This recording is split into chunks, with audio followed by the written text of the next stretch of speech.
ನಮೋ ವಾಲ್ಮೀಕಿಯೇ. ನಮಸ್ಕಾರ ಬಂಧುಗಳೇ. ನಾನು ನಿವೃತ್ತ ಪ್ರಾಧ್ಯಾಪಕ ಡಾಕ್ಟರ್ ಅರ್ಜುನ್ ಪಂಗಣ್ಣವರ್. ಹೇ ಸೀತಾರಾಮ್ ವಾಹಿನಿಯ ವಾಲ್ಮೀಕಿ ರಾಮಾಯಣ ಅಂದು ಇಂದು ಚಿಂತನ ಕಾರ್ಯಕ್ರಮದ 605ನೇ ಸಂಚಿಕೆಗೆ ತಮ್ಮೆಲ್ಲರಿಗೂ ಸ್ವಾಗತ. ಇಂದಿನ ಸಂಚಿಕೆಯಲ್ಲಿ ಹನುಮಾನನನ್ನು ಬಂಧಿಸಲು ರಾವಣ ಮೊದಲು ಸೈನ್ಯವನ್ನು ಕಳಿಸ್ತಾನೆ. ಒಂದು 10,000 ಸೈನ್ಯ ಕಳಿಸಿರ್ತಾನೆ, ಅವ್ರನ್ನ ಹೊಡಿತಾನೆ ಹನುಮ. ವನರಕ್ಷಕರು ಬರ್ತಾರೆ, ಅವ್ರನ್ನೂ ಹೊಡಿತಾನೆ. ತನ್ನ ದಂಡನಾಯಕನಾದ ಪ್ರಹಸ್ತನಿಗೆ ಹೇಳಿದಾಗ ಅವನು 7 ಮಂದಿ ಮಕ್ಕಳು ಬರ್ತಾರೆ. ಅವನು ಮತ್ತೊಬ್ಬ ಮಗ ಜಾಂಬಾಲಿ ಅಂತ ಬಂದಿರ್ತಾನೆ, ಎಲ್ಲರನ್ನು ಸಂಹಾರ ಮಾಡ್ತಾರೆ. 5 ಮಂದಿ ಶೂರರನ್ನು ಆಯ್ಕೆ ಮಾಡಿ ಹನುಮನನ್ನು ಬಂಧಿಸಲು ರಾವಣ ಕಳಿಸ್ತಾನೆ. ಆ 5 ಮಂದಿಯಲ್ಲಿ ಮೊದಲೇದವ ಯಾರೆಂದರೆ ದುರ್ಧರ.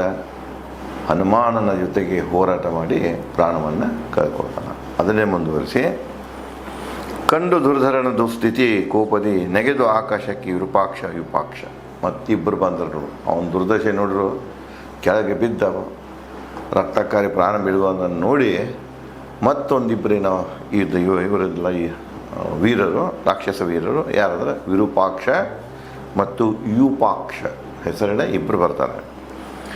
ತಿವಿದರು ಚೂಪಾದ ಬಲ್ಲೆಗಳಿಂದ ಎದೆಗೆ ಹನುಮನ ಬಲ್ಲೆ ತಂದಿರ್ತಾರೋ ಇಬ್ಬರು ಕೂಡಿ ಬಲ್ಲೆ ಎಂದು ಹನುಮಾನ ಎದೆಗೆ ಚುಸ್ತಾರೆ, ತಿವಿತಾರೆ. ವೇಗದಿ ಭೂಮಿಗೆ ಇಳಿದ ಗರುಡ ಸಮಬಲ ಹನುಮಾನ. ಇಲ್ಲಿ ಹೀಗಿದೆ ನೋಡಿ, ಭೂಮಿ ಮ್ಯಾಗೂ ಯುದ್ಧ ಮಾಡ್ತಿರ್ತಾರೆ, ಆಕಾಶದ ಮ್ಯಾಗೂ ಹಾರಿ ಯುದ್ಧ ಮಾಡ್ತಿರ್ತಾರೆ. ಯಾವ ರೀತಿ ಹನುಮ ಪುಡಿದು ಹೇಳ್ತಿರ್ತಾನೆ, ಆಕಾಶದಲ್ಲಿ ಹಾರಾಡ್ತಿರ್ತಾನೆ, ಹಾಗೆ ಅವರು ಕೂಡ ಪುಡಿದು ಆಕಾಶದಾಗ ಹನುಮಾನನ ಮೇಲೆ ದಾಳಿ ಮಾಡ್ತಾರೆ. ಹನುಮ ಏನು ಮಾಡ್ತಾರೆ ಅಂದ್ರೆ ಭೂಮಿಗೆ ಇಳಿದು ಬಿಡ್ತಾನೆ ರಭಸದಿಂದ. ಗರುಡ ಯಾವ ವೇಗದಾಗ ಬರ್ತಿದೆಯಲ್ಲ ಆ ವೇಗದಾಗ ತನ್ನೇನಾದರೂ ಒಂದು ಬಲಿಯನ್ನು ನೋಡಿ ಅಪ್ಪಳಿಸ್ತಿದೆಯಲ್ಲ ಗರುಡ, ಆ ರೀತಿಯಾಗಿ ಭೂಮಿಗೆ ಹನುಮ ಅಪ್ಪಳಿಸ್ತಾನೆ. ಅಂದ್ರೆ ವೇಗದಲ್ಲಿ ಗರುಡನಿಗೆ ಸಮ ಹನುಮ ಅಂತ ಹೇಳ್ತಾರೆ. ಕಿತ್ತು ಸಾಲ ವೃಕ್ಷ ಹನುಮ. ಕೆಳಗೆ ಭೂಮಿಯಾಗಿ ಇಳಿದವನ ಅಲ್ಲೇ ತೇಗಿನ ಮರಗಳಿರ್ತಾವೆ, ತೇಗ ಸಾಲ ವೃಕ್ಷ ಅಥವಾ ನಾವು ಸಾಗವಾನಿ ಅಂತ ಕರಿತೀವಿ. ಕಡೆಗೆ ಸಾಗವಾನಿ ಗಿಡಗಳಿರ್ತಾವೆ, ದೊಡ್ಡ ಆ ಗಿಡಗಳನ್ನು ಕೀಳ್ತಾನೆ.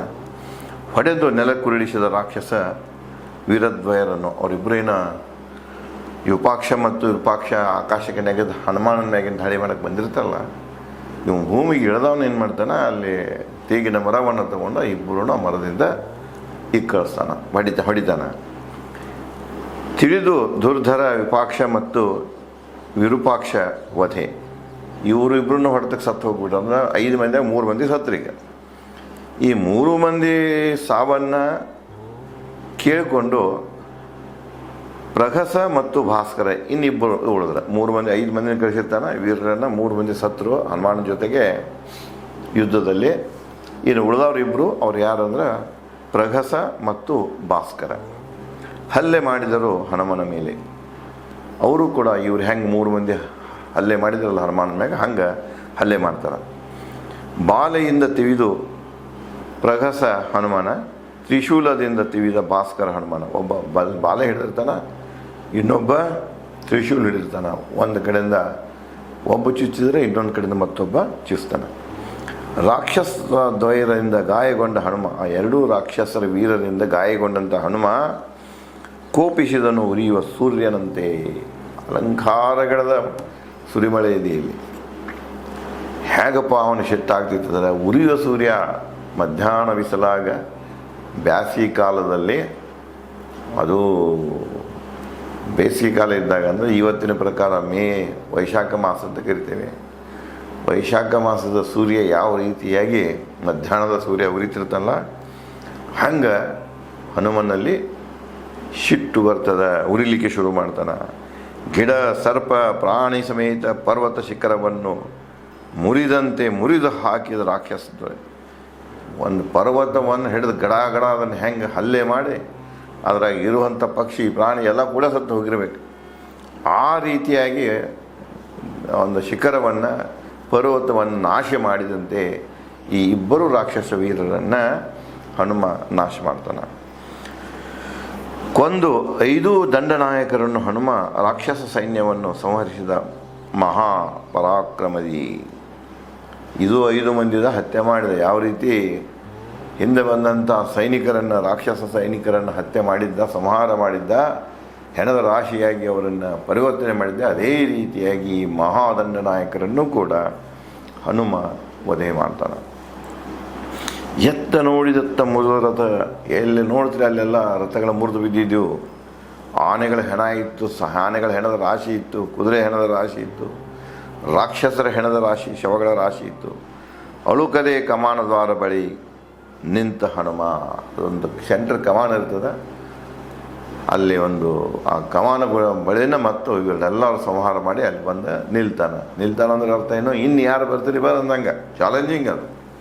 ಅವನ ಜಾಗಕ್ಕೆ ನಿಲ್ತಿದ್ದ, ಅವರು ಬಂದು ಸುತ್ತ ಹಾಕಾರ, ಅವನ ಮ್ಯಾಗ ಹಲ್ಲೆ ಮಾಡೋರ. ಇವ ತನ್ನ ಒಂದು ತಂತ್ರವನ್ನು ಉಪಯೋಗ ಮಾಡಿಕೊಂಡು, ಯುದ್ಧ ತಂತ್ರವನ್ನು ಉಪಯೋಗ ಮಾಡಿಕೊಂಡು ಅವರೆಲ್ಲನೂ ನೆಲಕ್ಕೆ ಉರುಳಿಸ್ತಿದ್ದ. ನಿಂತು ಬಿಟ್ಟು ಮತ್ತೆ ಯಾರು ಬರ್ತಾರೆ ಬರಲಿ ಅಂಥೇಳಿ. ಸುದ್ದಿ ತಿಳಿದು 5 ದಂಡನಾಯಕರ ವಧೆ, ಸೈನ್ಯದ ನಾಶ. ರಾವಣ ನೋಡಿದ ಎದುರಿಗಿದ್ದ ತನ್ನ ಕ್ರೂರ ಶೂರ ಪುತ್ರ ಅಕ್ಷನ. ರಾವಣನ ಮತ್ತೊಬ್ಬ 7 ಜನ ಮಕ್ಕಳು ಅವನಿಗೆ. ಇವು ಬಂದ, ಇವು ಮಹಾಕ್ರೂರಿವು ಅಕ್ಷಕುಮಾರ್ ಅಂತ ಕೆಲವರು ಹೇಳ್ತಾರೆ. ಅಕ್ಷ ಮಹಾಕ್ರೂರವ. ಅವನು ನೋಡ್ತಾನ, ಇಷ್ಟು ಮಂದಿನೆಲ್ಲ ಕೊಂದನವ ವಾನರ, ನೀ ಯಾಕೆ ಸುಮ್ಮನೆ ನಿಂತಿ, ಹಿಡ್ಕೊಂಬ ಅವನು ಕೊಂದವ ಅನ್ನೋ ಒಂದು ಮೆಸೇಜ್ ಕೊಡುವ ರೀತಿಯಲ್ಲಿ ನೋಡ್ತಾನ ಅವನತ್ತ. ಆಹುತಿ ಪಡೆಯಲು ಬಲಿಪೀಠ ಅಗ್ನಿಯಂತೆ. ಯಾವ ರೀತಿ ಬಲಿಪೀಠ ಆಹುತಿ ಪಡ್ಯಾಕ ಆ ಬಲಿಪೀಠದಲ್ಲಿ ಅಗ್ನಿ ಮ್ಯಾಗ ಹೇಳ್ತಿರ್ತದಲ್ಲ, ಪುಟಿದು ಹೇಳ್ತಿರ್ತದಲ್ಲ, ಚಿನ್ನ ಕವಚದ ರಾವಣ ಪುತ್ರಾಕ್ಷ ಆ ನಮನಿ ಪುಟಿದು ಹೇಳ್ತಾನೆ. ಅವರಪ್ಪ ಇವನು ನೋಡು ತಡ ಇಲ್ದನ ಗೊತ್ತಾಗ್ತಿದೆ ಅವನಿಗೆ, ಸಂದೇಶ ಸಿಗ್ತಿದೆ, ನಮ್ಮಪ್ಪ ನನಗೆ ಹೋಗಂತ ನನ್ನ ನೋಡಕತ್ತಾನೆ, ಅವನು ಹಿಡ್ಕೊಂಬರಕ್ಕೆ.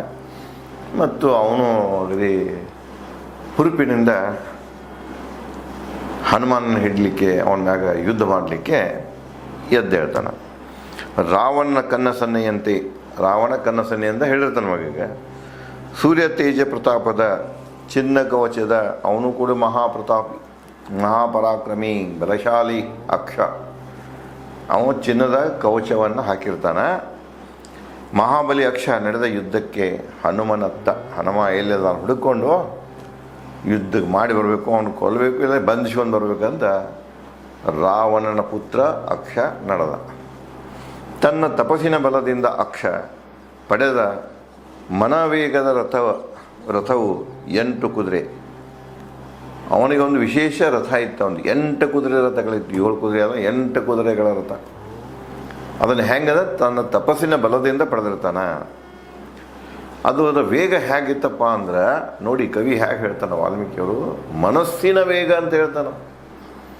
ಮನಸ್ಸಿನ ವೇಗ ಎಲ್ಲ ವೇಗಕ್ಕಿಂತದೋ ಹೆಚ್ಚಿಂದದೋ, ಗಾಳಿ ವೇಗಕ್ಕಿಂತ ಹೆಚ್ಚಿಂದು, ಬೆಳಕಿನ ವೇಗಕ್ಕಿಂತ ಹೆಚ್ಚಿಂದು, ಧ್ವನಿ ವೇಗಕ್ಕಿಂತ ಹೆಚ್ಚಿಂದು. ಭೂಮಿ ಮ್ಯಾಗ ಹೆಚ್ಚು ವೇಗದಿಂದ ಹೋಗುವುದಂದ್ರೆ ಮನುಷ್ಯನ ಮನಸ್ಸು. ಆ ಮನಸ್ಸಿನ ವೇಗದಿಂದ ರಥ ಏನು ಮಾಡ್ತು, ಚಲಿಸ್ತಿತ್ತು. 8 ಕುದುರೆಯ ರಥ, ಸುಸಜ್ಜಿತ ರಥ, ಎಲ್ಲ ಮಾರ್ಗಗಳಲ್ಲಿ ಚಲಿಸಬೇಡ. ಅದು 8 ದಿಕ್ಕಿಗೆ ಹೆಂಗೆ ಬೇಕು ಹೆಂಗೆ ಇತ್ತೀಚೆಗೆ ಈ ಕಾರುಗಳನ್ನು ಮಾಡ್ತಾರೆ ನೋಡಿ. ಮೊದಲು ಲಿಮಿಟೆಡ್ ಇತ್ತು ಅದರದ್ದು, ಈಗ ಹೊರಡೋದು 40 ಎಂಗಲ್ದಾಗ ಅಷ್ಟು ಹೊಳಾಡ್ತಿತ್ತು. 60 ಆಯಿತು, 90 ಆಯಿತು, 360 ಡಿಗ್ರಿ ಹೊಳ್ತಾವೆ ಈ ಕಾರುಗಳು. ಹೇಗೆ ಬೇಕು ಹಾಗೆ ಹೊಳಾಡ್ತಾವೆ. ಹಂಗೆ ಇದು ರಥ ಕೂಡ 8 ದಿಕ್ಕಿ ನಿಂತಲ್ಲೇ ಯಾವ ಕಡೆ ಬೇಕೋ ಆ ಕಡೆ ತಿರುಗಿಸ್ಲಿಕ್ಕೆ ಬರೆದಿತ್ತು. ಅಂದರೆ ಅಷ್ಟೊಂದು ಟೆಕ್ನಾಲಜಿ ಮುಂದುವರೆದಿತ್ತು, ರಥಗಳನ್ನು ತಯಾರಿಸುವ ಟೆಕ್ನಾಲಜಿ. ರಥ ಅಂದರೆ ಇಂಗ್ಲೀಷ್ನಲ್ಲಿ ಕಾರ್ ಅಂತೀವಿ ನಾವು. ಇಂಗ್ಲೀಷ್ನಲ್ಲಿ ಕಾರಕ್ಕೆ ಚಲಾಯಿಟಕನ್ನು ರಥ ಅಂತ ಕರೀತಾರೆ. ಇಲ್ಲಿ ಇವನ ರಥ ಹೀಗಿತ್ತಲ್ಲ, ವಿಶೇಷ ರಥ ಇತ್ತು. ತಕ್ಷಣ 360 ಡಿಗ್ರಿ ತಿರುಗುವಂಥ ರಥ ಇತ್ತು. ಪತಾಕೆಗಳಿಂದಾಗಿತ್ತು ಸುಸಜ್ಜಿತ. ಎತ್ತ ನೋಡಿದ್ರು ಪತಾಕೆಗಳು. ಈಗ ನೀವು ಎಲ್ಲೇ ಒಂದು ಕಡೆಗೆ ರಥಗಳನ್ನು ರಥೋತ್ಸವ ಇರ್ತದಲ್ಲ, ರಥೋತ್ಸವದಲ್ಲಿ ಕೆಲವೊಂದು ರಥಗಳಿಗೆ ಪತಾಕೆಗಳನ್ನ ಹಚ್ಚಿರ್ತಾರೆ. ಇನ್ನು ಕೆಲವೊಂದು ಹಳ್ಳಿಗಳಲ್ಲಿ ಆಗ್ತಾವೆ, ಅವ್ರು ಸೀರೆ ಕಟ್ಟಿರ್ತಾರೆ, ಬಟ್ಟೆ ಕಟ್ಟಿರ್ತಾರೆ. ಆದರೆ ಸಾಮಾನ್ಯವಾಗಿ ಈ ಕೋಸ್ಟ್ ಲೈನ್ದಲ್ಲಿ, ಕಾರವಾರ ಸೈಡ್ ಕೋಸ್ಟ್ ಲೈನ್ದಲ್ಲಿ ಇಲ್ಲಿಯೂ ಇದೆ, ಉತ್ತರ ಕನ್ನಡದ ಇಲ್ಲಿಯೂ ಬರ್ತಿದೆ. ಉದಾಹರಣೆಗೆ ಇಲ್ಲಿ ಗೋಕಾಕ್ ಫಾಲ್ಸ್ದ ಮಹಾಲಿಂಗೇಶ್ವರ ರಥ ಪತಾಕೆಗಳಿಂದ ಸುಸಜ್ಜಿತ ಆಗಿರ್ತದೆ. ಅಂಥ ರಥಗಳಿವೆ. ಇವನ ರಥ ಏನಾಗಿತ್ತು ಅಂದರೆ ಪತಾಕೆಗಳಿಂದ ಸುಸಜ್ಜಿತವಾಗಿತ್ತು. ರಥದಲ್ಲಿ ಬಲ್ಲೆಗಳಿದ್ದು, ಬಾಲೆಗಳಿದ್ದು, 8 ಖಡ್ಗಗಳಿದ್ದು, ಸಾಮಾನ್ಯ ಖಡ್ಗ ಅಲ್ಲವು, 8 ಖಡ್ಗಗಳಿದ್ದು, ಗಂಟೆ ಮಾಲೆ ಇತ್ತು. ಗಂಟೆ ಮಾಲೆ ಹೊಡ್ಯಾಕದು, ಬಾರ್ಸಾಕಲ್ಲ. ಗಂಟೆ ಚಲೋ ದಪ್ಪ ಗಂಟೆಗಳದ ಒಂದು ಸರಮಾಲೆ ಇತ್ತು, ಅದು ಆಯುಧನ. ಸುಸಜ್ಜಿತ ರಥ ಇವುಗಳಿಂದ ಏನಾಗಿತ್ತು, ಸುಸಜ್ಜಿತ ಎಲ್ಲ ಆಯುಧಗಳನ್ನು ರಥದಲ್ಲಿ ಇಡಲಾಗಿತ್ತು. ಎಲ್ಲ ಮಾರ್ಗಗಳಲ್ಲಿ ಚಲಿಸಬಲ್ಲ, 360 ಡಿಗ್ರಿ ಚಲಿಸಬಲ್ಲಂತಹ ಚಲಿಸುವಂಥ ಅವನ ರಥ. ಅಕ್ಷಣ ಅಭೇದ ರಥ, ಅಭೇದ, ಅದನ್ನು ಯಾರೂ ಮುರಿಲಿಕ್ಕೆ ಸಾಧ್ಯ ಇಲ್ಲ ಅನ್ನುವಂಥ ರಥ. ಸೂರ್ಯನಂತೆ ಹೊಳೆಯುತ್ತ ದೇವತಾ ಸಮಬಲ ಅಕ್ಷ, ದೇವತೆಗಳಿಗೆ ಸಮಬಲನಾದಂತಹ ಅಕ್ಷ ರಥದಾಗ ಕೂತ ಬರೂ ಕಾಲಕ್ಕೆ ಸೂರ್ಯನಂತೆ ಹೊಳೆಯುತ್ತಿದ್ದ. ಮಹಾ ತೇಜಸ್ವಿ ಇದ್ದವನು, ಮುಖದಲ್ಲಿ ಮಹಾ ತೇಜಿತ್ತು, ಮಹಾಪರಾಕ್ರಮಿ, ಮಹಾಕ್ರೂರಿನೂ ಆಗಿದ್ದ. ರಥದಾಗ ಬರೋ ಕಾಲಕ್ಕೆ ಮುಖ ಹೊಳಿತಾ ಇತ್ತು ಒಂದು. ಹೂಹಾರ ಆಭರಣ ಆಯುಧ ಸಜ್ಜಿತ, ಬರೋ ಕಾಲಕ್ಕೆ ಹೂವು ಹಾಕಿದ್ರು, ಹೂವನ್ನು ಹಾರವನ್ನು ಧಾರಣೆ ಮಾಡಿದ್ದ. ಸಾಮಾನ್ಯವಾಗಿ ಯುದ್ಧ ಕಳಿಸ್ಬೇಕಾದ್ರೆ ಇವೆಲ್ಲ ಮೊದಲಿನೂ ಬಂದಿದ್ದು, ಹೂವಿನ ಹಾರ ಹಾಕೋದು, ಆಭರಣಗಳನ್ನು ಧರಿಸ್ತಾರೆ. ಆಯುಧ ಸಜ್ಜಿತ, ಎಲ್ಲ ಏನು ಬೇಕು ಎಲ್ಲ ಆಯುಧಗಳನ್ನು ಇಟ್ಕೊಂಡು ಬರೋತಿದ್ದ. ರಥವೀರಿದ ಆಕಾಶ ಭೂಮಿ ಪ್ರತಿಧ್ವನಿಸಿತು ಸೈನ್ಯ. ಅವ ರಥದಾಗ ಕೂಡು ತಡ ಇಲ್ಲನ, ಜೈಕಾರ ಹಾಗಾದ್ರೆ ಅವನಿಂದ ಮತ್ತು ಸೈನ್ಯನೂ ಬಂತು. ಸೈನ್ಯದ ಜೈಕಾರ ಇಡೀ ಆಕಾಶವನ್ನು ತುಂಬಿಬಿಟ್ಟಿತು. ಕುದುರೆ, ಆನೆ ಧ್ವನಿ ಹನುಮಂತ ಬಂದ ಸೈನ್ಯ ಜೊತೆ ಅಕ್ಷ. ಅವ ಹೆಂಗೆ ಕುದುರೆ ರಥಗಳನ್ನು ತೊಗೊಂಡ್ಬರ್ತಿದ್ದಾರೆ, ಎಲ್ಲ ಅವತರ ಧ್ವನಿ ಎಲ್ಲ ಕಡೆಗೆ ಗುಂಜಿಸ್ತಾ ಇತ್ತು, ಪ್ರತಿಧ್ವನಿಸ್ತಾ ಇತ್ತು. ಆಕಾಶದ ಎತ್ತರಕ್ಕೆ ಧ್ವನಿ ಪ್ರತಿಧ್ವನಿಸ್ತಾ ಇತ್ತು. ಅಂಥದ್ರ ಮಧ್ಯೆ ಹನುಮ ಇದ್ದಲ್ಲಿಗೆ ಅಕ್ಷ ಬಂದ. ಕಂಡು ಕಮಾನದ್ವಾರ ಬಳಿ ನಿಂತ ಹನುಮನ ಬರ್ತಾನೆ, ಗೊತ್ತಾಗ್ತಿದೆ ಎಲ್ಲಿ ಯುದ್ಧ ನಡೆದಿದೆ ಅನ್ನೋದು. ಹನುಮ ಸೆಂಟ್ರ್ ಕಮಾನದಲ್ಲಿ, ಕೇಂದ್ರ ಕಮಾನದ ಮುಂದೆ ನಿಂತಿರ್ತಾನೆ. ನೋಡಿ, ಇಲ್ಲಿ ಪದೇ ಪದೇ ಹೇಳ್ತೇನೆ ನಿಮಗೆ, ಅವನ ಕೈಯಲ್ಲಿ ಯಾವುದು ಆಯುಧ ಇಲ್ಲ, ಗದ ಅಂತೂ ಇಲ್ಲೇ ಇಲ್ಲ, ಅವನು ಗದಾಧಾರಿ ಅಲ್ಲಂತ ನಿಮ್ಗೆ ಪದೇ ಪದೇ ಹೇಳ್ತೇನೆ ನಾನು. ಕಂಡು ಕಮಾನದ್ವಾರ ಬಳಿ ನಿಂತ ಹನುಮನ ಹಳದಿ ಗಣ್ಣಿನ ಅಕ್ಷ, ಅವನ ಕಣ್ಣಗಳು ಹೆಂಗಿದ್ದು ಅನ್ಪ, ಹಳದಿ ಕಣ್ಣಗಳಿದ್ದು, ಹಳದಿ ಬಣ್ಣದ ಕಣ್ಣಗಳಿದ್ದು ಅವನು. ಅಕ್ಷ ವಿಚಲಿತನಂತೆ ದಿಟ್ಟಿಸಿದ ಹನುಮನ. ಹನುಮ ನಿಂತಿದ್ದು ನೋಡಿ ವಿಚಲಿತಗೊಳ್ಳದೆ ದಿಟ್ಟಿಸಿ ಒಂದೇ ಸವನ ಆ ಕಡೆ ಈ ಕಡೆ ನೋಡದೆ ಬರೇ ಹನುಮಾನನ್ನು ನೋಡ್ಕೊತ ನಿಂತವ. ರಾಜಕುಮಾರ ಅಕ್ಷ ಮೌಲ್ಯಾಂಕನ ನಡೆಸಿದ ಹನುಮಾನನ ವೇಗ. ನೋಡ್ರಿ, ಶೂರ ಲಕ್ಷಣಗಳು. ನೀವು ಒಮ್ಮೆಲೆ ಯುದ್ಧ ಮಾಡೋಕೆ ಅವನ ಮ್ಯಾಗ ಹಲ್ಲೆ ಮಾಡೋಕೆ ಹೋಗಲಿಲ್ಲ. ಅವನ ಕೆಪಬಿಲಿಟಿ ತಿಳ್ಕೊಳಕತ್ತು. ಇವತ್ತು ಮಾಡರ್ನ್ ವಾರ್ಫೇರ್ದಾಗ ಹಾಗೇ ಇದೆ. ಇರಾನ್ ಜೊತೆಗೆ ಯುದ್ಧ ಮಾಡಬೇಕಾಗಿದ್ರೆ, ಇರಾಕ್ ಜೊತೆಗೆ ಯುದ್ಧ ಮಾಡಬೇಕಾಗಿದ್ರೆ, ಇಸ್ರೇಲ, ಅಮೇರಿಕ ಯಾವುದೇ ದೇಶ ಯುದ್ಧ ಮಾಡಬೇಕಾಗಿದ್ರೆ, ಹಿಟ್ಲರ್ ಕೂಡ ಯುದ್ಧ ಮಾಡಬೇಕಾಗಿದ್ರೆ ವೈರಿಯ ಕ್ಷಮತೆಯನ್ನು ತಿಳ್ಕೊಳ್ಬೇಕು. ಎಷ್ಟು ಸೈನ್ಯ ಇದೆ, ಯಾವ್ಯಾವ ಅಸ್ತ್ರಗಳಿವೆ,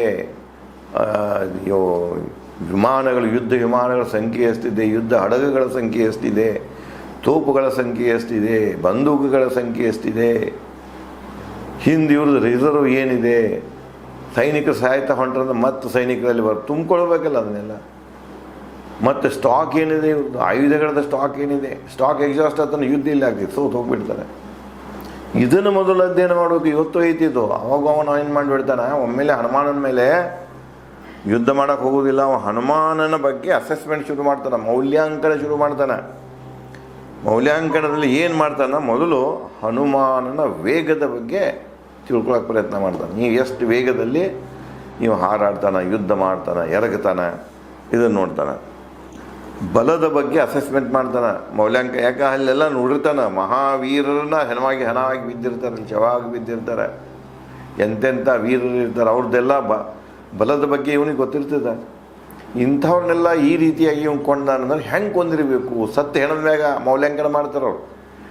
ಎಲ್ಲಿ ಏಟು ಕೊಟ್ಟಾನ, ಹೆಂಗೆ ಕೊಟ್ಟಾನ, ಇವ್ರು ಹೆಂಗೆ ಸತ್ರು ಅಂದರೆ ಇವನಲ್ಲಿ ಏನೇನು ಯುದ್ಧ ತಂತ್ರಗಾರಿಕೆ ಇದೆ, ಹೆಣಗಳನ್ನು ನೋಡಿ ಕಲಿತದ ತಿಳ್ಕೊಳ್ತಾರೆ ಅವರು ವೈರಿ ಬಲವನ್ನು, ಯಾವ ರೀತಿಯಾಗಿ ವೈರಿ ಅಟ್ಯಾಕ್ ಮಾಡ್ತಾನಂತೇಳಿ ಅದು ಬಲ ನೋಡ್ಕೊಳ್ತಾರೋ. ಮತ್ತು ಇಬ್ಬನ್ನಿ ಒಣಗಿಸುವ ಸೂರ್ಯ ತೇಜಿನಂತೆ ದೈಹಿಕಕಾಯ ನೋಡಿ. ಮತ್ತು ಇಲ್ಲಿ ಅಲಂಕಾರನ ಯಾವ ರೀತಿ ಸೂರ್ಯನ ಬೆಳಕು ಬಿದ್ದು ಕೂಡಲೇ, ಶಾಖ ಬಿದ್ದ ಕೂಡಲೇ ಇಬ್ಬನಿ ಏನಾಗ್ತದೆ, ಒಣಗಿ ಹೋಗ್ತದೆ, ಎವಪರೇಟ್ ಆಗಿ ಹೋಗ್ತದೆ. ಅಂತಹ ದೈತ್ಯಕಾಯ ಒಂದು ಯಾರ್ದೋ ಹನುಮಾನದು. ತಿಳಿದು ಹನುಮನ ಯುದ್ಧ ಫಲ ತೊರೆದ ಕೋಪ ಅಕ್ಷ ನೋಡಿ. ಇನ್ನೊಂದಿದೆ, ಮೊದಲಿಂದನೂ ಯುದ್ಧ ಮಾಡೋ ಕಾಲಕ್ಕೆ ಕೋಪವನ್ನು ತೊರೆಯಬೇಕು. ಅದು ಯುದ್ಧವಾಗಿರಲಿ, ವಾದ ವಿವಾದವಾಗಿರಲಿ, ಏನೇ ಆಗಿರಲಿ, ಯಾವುದೇ ಸಮಸ್ಯೆ ಬಗೆಹರಿಬೇಕಾಗಿತ್ತಂದ್ರೆ ಕೋಪ ಸರಿಯಲ್ಲ, ಕೋಪವನ್ನು ತೊರಿಬೇಕು. ಕೋಪ ಬಂದಿತ್ತಂದ್ರೆ ಕೋಪ ಹೋಗೋ ತನಕ ಶಾಂತ ಆಗಬೇಕು, ಆ ನಂತರ ವಿಷಯಕ್ಕೆ ಬರಬೇಕು, ಚರ್ಚೆಗೆ ಬರಬೇಕು. ಯುದ್ಧ ಮಾಡಿ ಹೊಡೆದಾಡಿ ಏನೇ ಮಾಡಿ, ಕೋಪದಾಗ ನೀ ಏನೇ ಮಾಡೋಕೆ ಹೊಂಟಿ ಅಂದ್ರೆ ನಿನಗೆ ಏನ್ರೆ ಆಗಿಬಿಡ್ತದೆ. ಇದು ಅವನಿಗೆ ಅಕ್ಷಯ ಗೊತ್ತಿತ್ತು. ಮೊದಲೇನು ಮಾಡಿದ, ಸತ್ತವರೆಲ್ಲ ಸುದ್ದಿ ಕೇಳಿ ಅವ್ರ ಅಪ್ಪ ನೋಡ್ಬೇಕಾದ್ರೆ ಹಂಗೆ ಭಯಂಕರ ಕೋಪ ಇರ್ತದೆ. ಆದರೆ ನೀವೇನು ಮಾಡ್ತಾನೆ, ಕೋಪದ ಯಾವುದೋ ನಿರ್ಧಾರ ತಗೊಳ್ಳೋದಿಲ್ಲ, ಅದನ್ನು ಶಮನ ಮಾಡ್ಕೋತಾನೆ, ಕೋಪವನ್ನು ತೊರಿತಾನೆ. ಹನುಮಾನನ ಬಲದ ಬಗ್ಗೆ ಅವ ಯಾವ ರೀತಿಯಾಗಿ ರಾಕ್ಷಸ ಸೈನ್ಯವನ್ನು ನಾಶ ಮಾಡಿದ, ವೀರರನ್ನು ನಾಶ ಮಾಡಿದ, ಅದನ್ನೆಲ್ಲ ಮೌಲ್ಯಾಂಕನ ಮಾಡಿಕೊಂಡು ಶಾಂತ ಚಿತ್ತದಿಂದ ಇದನ್ನೆಲ್ಲ ಮೌಲ್ಯಾಂಕನ ಮಾಡ್ತಿರ್ತಾನೆ. ಶಾಂತ ಮನದೆ ಹನುಮಂತನತ್ತ ಬಿಟ್ಟ ಚೂಪಾದ 3 ಬಾಣ. ಸಿಟ್ಟಿನಿಂದ ಬಿಡಲಿಲ್ಲ, ಶಾಂತ ಎಲ್ಲ ಅಸೆಸ್ಮೆಂಟ್ ಮಾಡ್ಕೊಂಡನ ಯುದ್ಧ ಇನಿಷಿಯೇಟಿವ್ನ ಮಾಡ್ಯಾನ. ಹನುಮ ಎಲ್ಲಿಯೂ ಯುದ್ಧ ಇನಿಷಿಯೇಟ್ ಮಾಡಲಿಲ್ಲ, ಪ್ರಾರಂಭ ಮಾಡಿಲ್ಲ. ಪ್ರಾರಂಭ ಮಾಡಿದವರು ರಾಕ್ಷಸರೇ. ಅವನು ಸುಮ್ಮನೆ ನಿಂತು ಬಿಟ್ಟಿದ್ದ. ಅವನ ಮ್ಯಾಗ ಹಲ್ಲೆ ಮಾಡೋಕ್ಕೆ ಬಂದಾಗ ಅವನು ಪ್ರತಿಯಾಗಿ ದಾಳಿ ಮಾಡಿ ಇವರೆಲ್ಲ ಸಂಹಾರ ಮಾಡಿದ್ದ. ಇವನು ಕೂಡ ಅಕ್ಷ ಕೂಡ ಏನು ಮಾಡ್ತಾನೆ, ಮೊದಲ ಹನುಮಾನನ ಮೇಲೆ ತಾನೇ 3 ಬಾಣಗಳನ್ನು ಬಿಡ್ತಾನೆ. ತಗುಲಿದವು ಅಕ್ಷನ 3 ಬಾಣ ಹನುಮನ ತಲೆಗೆ. ಆ 3 ಬಾಣ ಬಂದ ಹನುಮಾನನ ತಲೆಗೆ ಹೊಡೆದವು. ಸುರಿಯುವ ರಕ್ತ ಹನುಮ ಕಂಡ ಹೊಳೆಯುವ ಸೂರ್ಯನಂತೆ. ಸುರಿಯುವ ತಲೆಯಿಂದ ರಕ್ತ ಸುರಿತಾ ಇತ್ತು. ಆ ರಕ್ತದಲ್ಲಿ ಮಿಂದಂಥ ಹನುಮ ಸೂರ್ಯನಂತೆ ಹೊಳಿತಾ ಇದ್ದ ಅಂಥೇಳಿ ಇಲ್ಲಿ ಕವಿ ಹೇಳ್ತಾರೆ. ಇನ್ನು ಅವನ 3 ಬಾಣಗಳ ಈಟಿಗೆ ಹನುಮ ಯಾವ ರೀತಿಯಾಗಿ ಎದುರೇಟು ಕೊಡ್ತಾನ, ಮತ್ತೇ ನಡೀತಿದೆ ಅನ್ನೋದನ್ನು, ಆ ವಿಚಾರಗಳನ್ನು ನಾನು ತಮಗೆ ಮುಂದಿನ ಸಂಚಿಕೆಯಲ್ಲಿ ಹಂಚಿಕೊಳ್ಳುತ್ತೇನೆ. ಧನ್ಯವಾದ.